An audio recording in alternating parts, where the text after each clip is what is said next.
These are 10 moments in my life when I realized, damn, might be gay.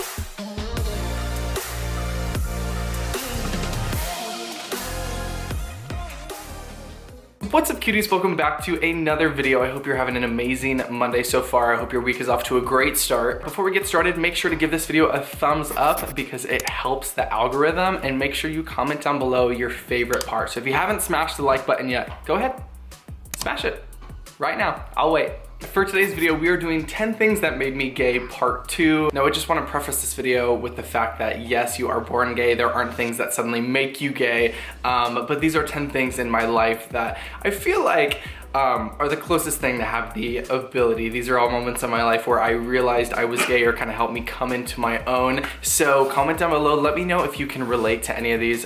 Napoleon, where's my dog? Can you see him? Right there.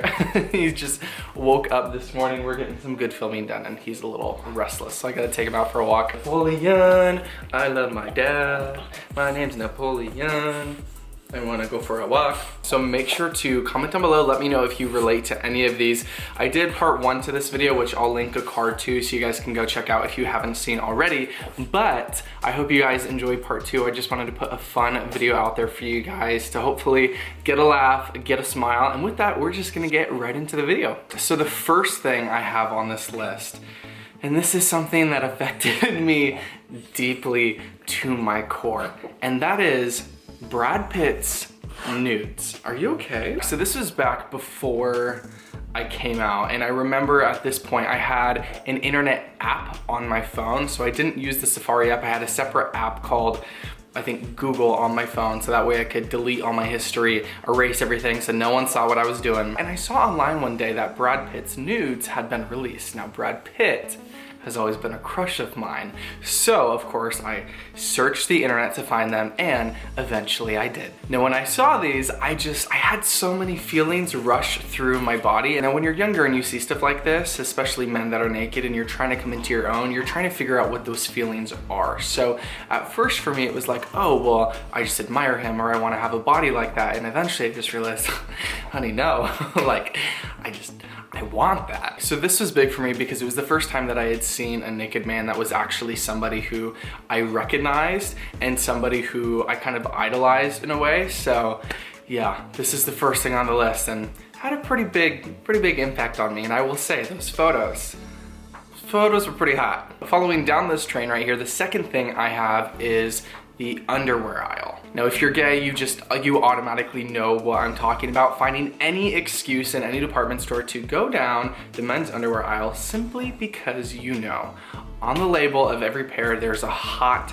fit guy who's maybe just in a pair of briefs or boxers, and you know it was doing something to you, and you thought, well, maybe that's just because I want that pair of underwear. I want to look like that, but I was just always drawn towards the underwear aisle. I think this is something when you're younger that really grabs your attention at first, and I think eventually as you get older, it's not a big deal. You don't necessarily feel those same feelings. I mean, you can still look at the photos on the underwear and be like, damn, like that body's hot, or like I'm attracted to that. Now for me, what? My dog just threw up. That's great. Basically, I feel like this is a rite of passage in discovering you're gay. I don't know one person who has not experienced this or who won't laugh when you bring up the underwear aisle when it comes to coming into your own. The third point I have kind of is along those same lines, and that is going into Abercrombie and seeing these shirtless guys and all the Abercrombie bags and the ads within the store. The one thing I will say about Abercrombie is the smell is so overwhelming in there because of all the different perfumes and scents. However, when you're younger and you go in there, you start to realize, okay, maybe I'm not just here for a polo shirt or some cargo shorts. This is, again, you know, years ago for me.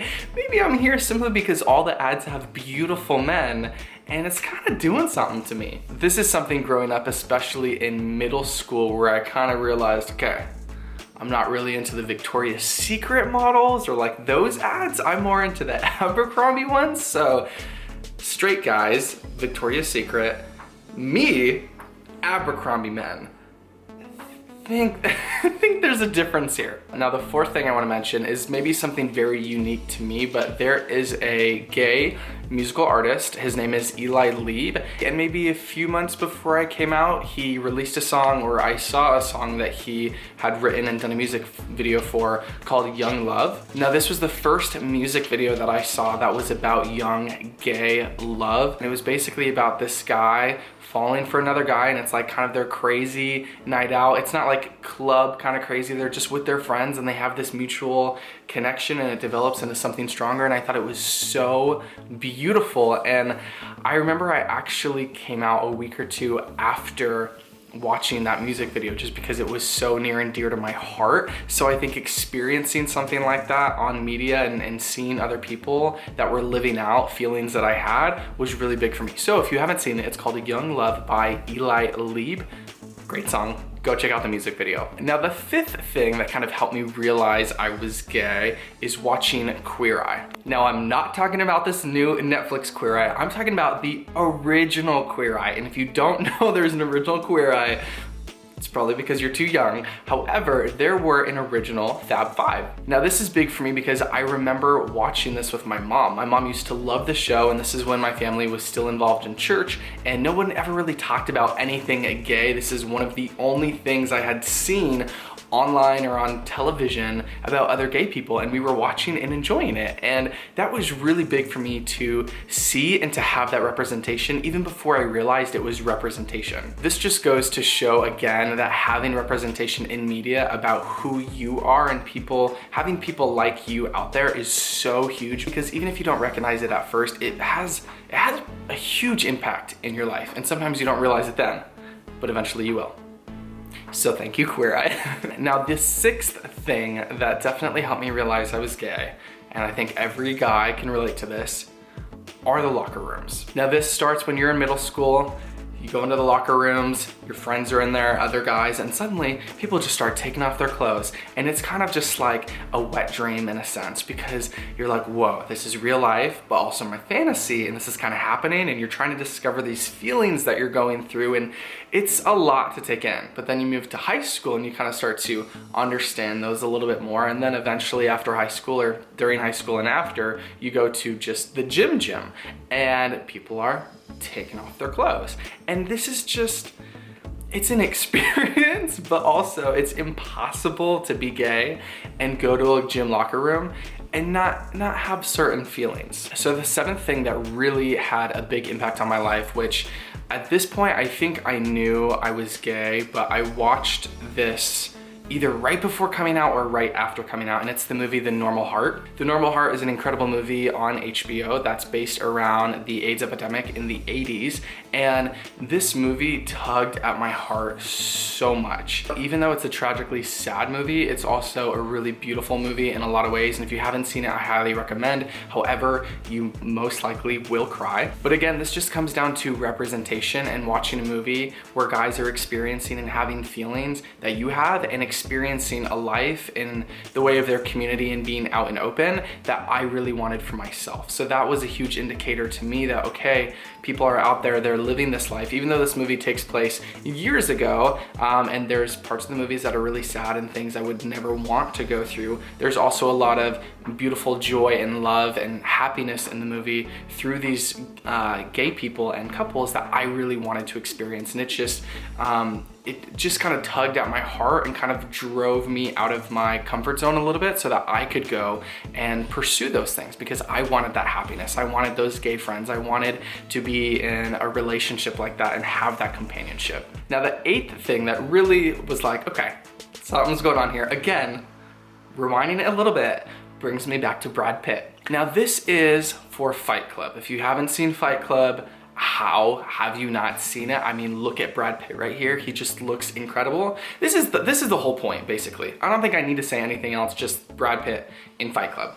That's it. That did it for me.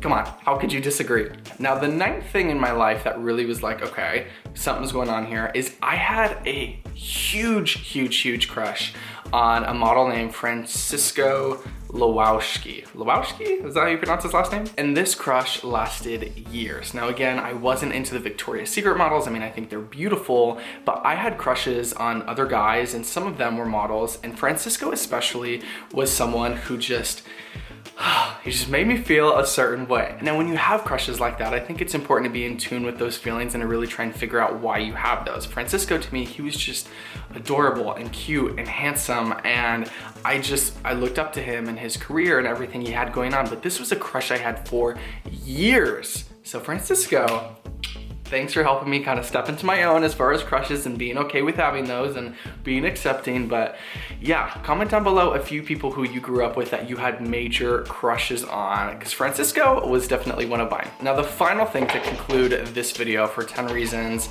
I knew I was gay coming into my own is the thong scene from John Tucker Must Die.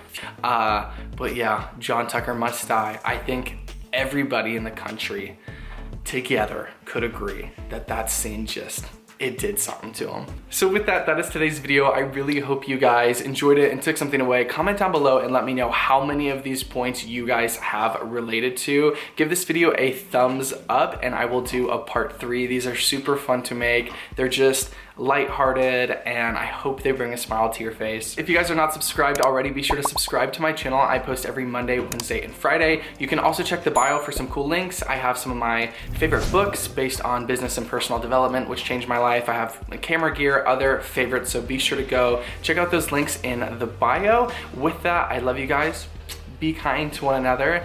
If you want to check out some previous videos, you can click right here for my previous 2 videos, so be sure to go check that out if you guys have some time. Comment on those and make sure you're all caught up. With that, I love you guys and I will see you on Wednesday for the next video. Bye, cuties.